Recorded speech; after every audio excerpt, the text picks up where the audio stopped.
The Power of She, Unleashing Authentic Leadership. Welcome to the BlackCEO Podcast, where we dive deep into the heart of transformative leadership. Today, we're embarking on an extraordinary journey that will challenge everything you thought you knew about power, authenticity, and the true essence of leadership. We're not just talking about breaking glass ceilings, we're talking about shattering entire paradigms. I had the incredible privilege of sitting down with Dr. Ronica Watkins, a visionary leader who's not just changing the game, she's rewriting the rules. Dr. Watkins isn't just a thought leader, she's a force of nature, a catalyst for change, who's reshaping our understanding of leadership in ways that are as profound as they are revolutionary.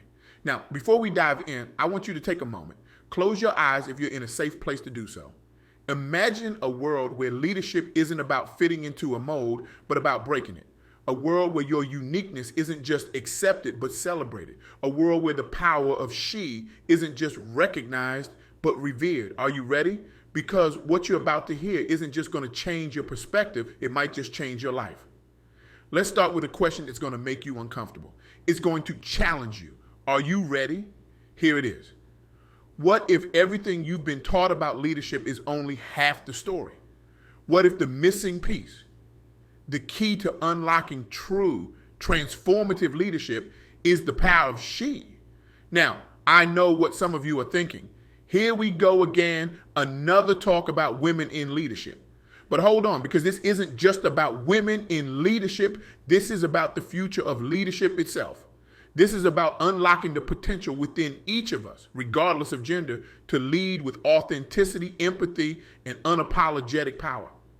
Throughout history, we've been fed a narrative about leadership that's as narrow as it is limiting. We've been told that leaders are born, not made, that they're tough, not tender, that they command, not collaborate. But what if I told you that this narrative isn't just incomplete, it's fundamentally flawed? Dr. Watkins' insights challenge us to rethink everything we thought we knew about leadership. She argues, and I agree, that true leadership, transformative leadership, comes from a place of authenticity, empathy, and the courage to be unapologetically yourself. Imagine a world where boardrooms and classrooms, hospitals and homes are led not by those who shout the loudest, but by those who listen the deepest. A world where decisions are made not just with logic, but with heart. This isn't some utopian fantasy. This is the world Dr. Watkins envisions, and it's a world we can create together. Now, you might be thinking, that sounds great, but how do we get there? Well, buckle up, because we're about to embark on a journey of discovery, challenging old paradigms and embracing new possibilities. Let's start with the first key insight from our conversation: leading with love. I know, in a world that often equates toughness with effectiveness, talking about love in leadership might seem soft. But hear me out, because this isn't about being a pushover or avoiding difficult decisions. It's about approaching leadership from a place of genuine care and empathy. Dr. Watkins shared a powerful example that illustrates this perfectly. She told me about a time when she was leading a high-stakes project with a team that was struggling to meet deadlines. Now, the conventional wisdom would have been to crack down, to push harder, but Dr. Watkins took a different approach. Instead of calling a meeting to reprimand her team, she sat down with each member individually, not to scold, not to threaten, but to understand. And what she discovered was eye-opening. One team member was dealing with a family illness, silently struggling to balance work and caregiving.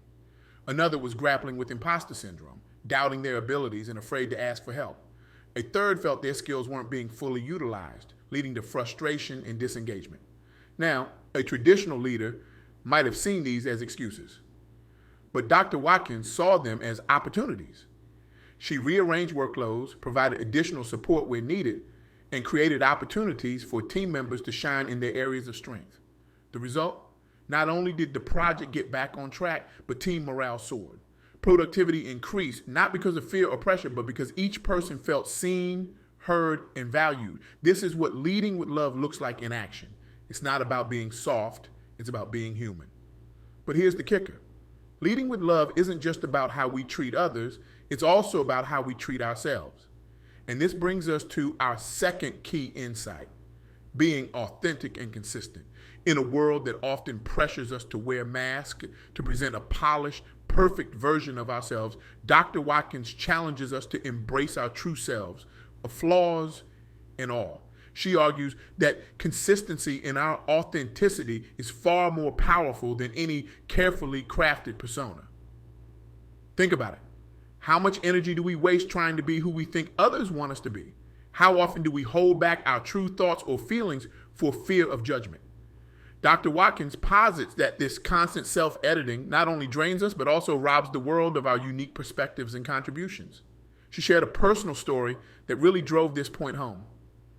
Early in her career, Dr. Watkins found herself in a leadership position where she felt pressured to conform to a certain leadership style. Authoritative, always serious, never showing vulnerability.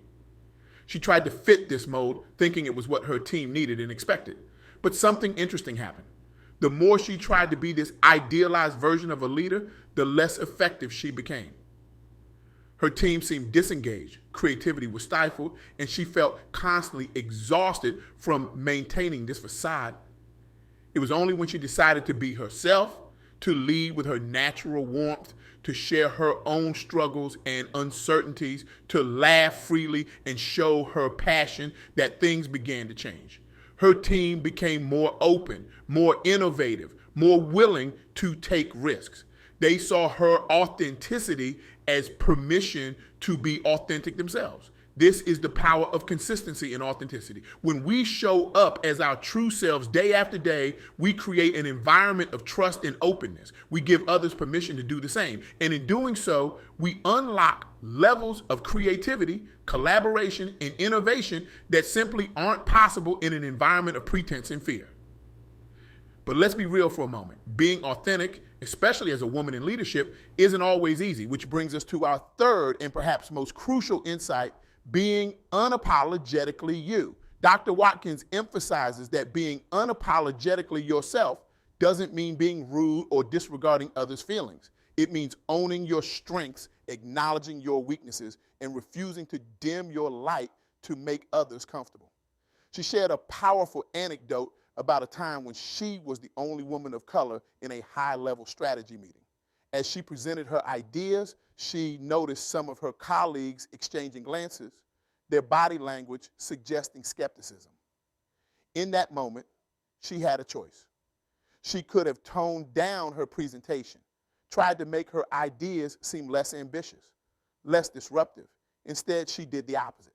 She stood taller, spoke more passionately, and articulated her vision with even greater clarity and conviction. The result? Her ideas not only got approved, but became the cornerstone of the company's new direction. By refusing to apologize for her brilliance, by being unapologetically herself, she changed the trajectory of her organization. This story illustrates a crucial truth. When we embrace who we are, when we lead with our authentic selves, we tap into a wellspring of power that no external validation can match. We become unstoppable. Now, I can almost hear some of you thinking, that's all well and good, but what about the real world? What about the challenges and biases we face? And you're right to ask these questions.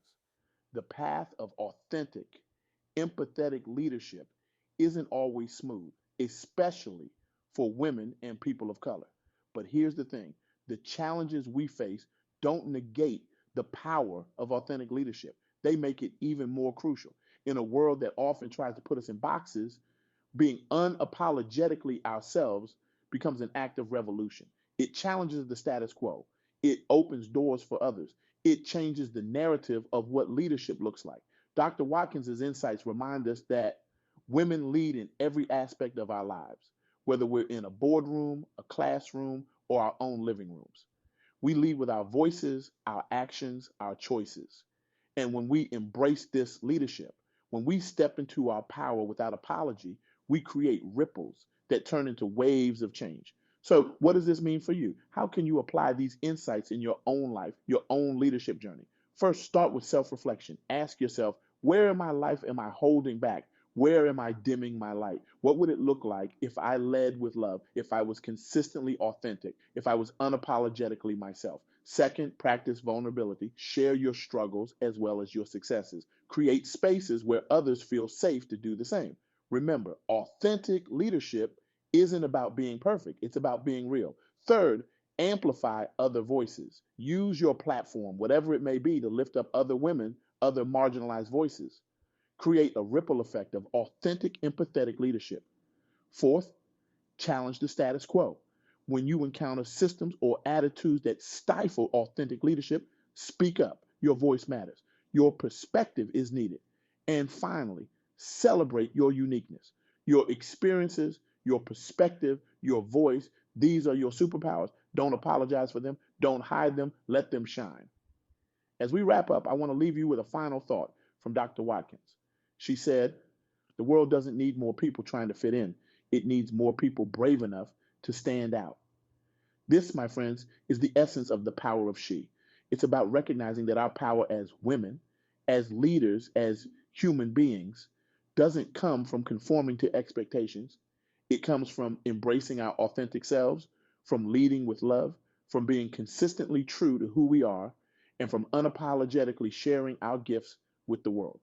Imagine a world where every woman felt empowered to lead from this place of authenticity. Imagine the innovations we see, the problems we solve, the change we create. This isn't just a nice idea, it's a necessity. In a world facing unprecedented challenges, we need leaders who bring their full selves to the table. We need the power of she. So I challenge you. How will you embrace your authentic leadership? How will you use your voice? How will you embody the power of she in your life and your work? Remember, every time you choose authenticity over conformity, every time you lead with love, every time you unapologetically bring your full self to the table, you're not just changing your own life, you're changing the world. You're redefining what leadership looks like. You're creating space for others to do the same. This is the power of she. This is the future of leadership. And it starts with you right here, right now. As we conclude this transformative journey, I want you to take a moment. Close your eyes again if you can. Visualize the leader you want to be, not the leader you think you should be, but the leader you truly are when you're at your most authentic, most compassionate, most powerful self. Now, I want you to make a commitment to yourself, to your community, to the world. What one step will you take today to unleash your authentic leadership? What mask will you shed? What truth will you speak? What change will you catalyze? The power of she isn't just a concept, it's a revolution. And you, yes, you are at the forefront. So go forth, lead with love, be consistently authentic, and unapologetically you. The world is waiting for your unique voice. It's time to let it roar. Thank you for joining us on this extraordinary exploration of leadership. Now let's go out there and change the world, one authentic step at a time. The future of leadership is here, and it's gloriously, unapologetically she.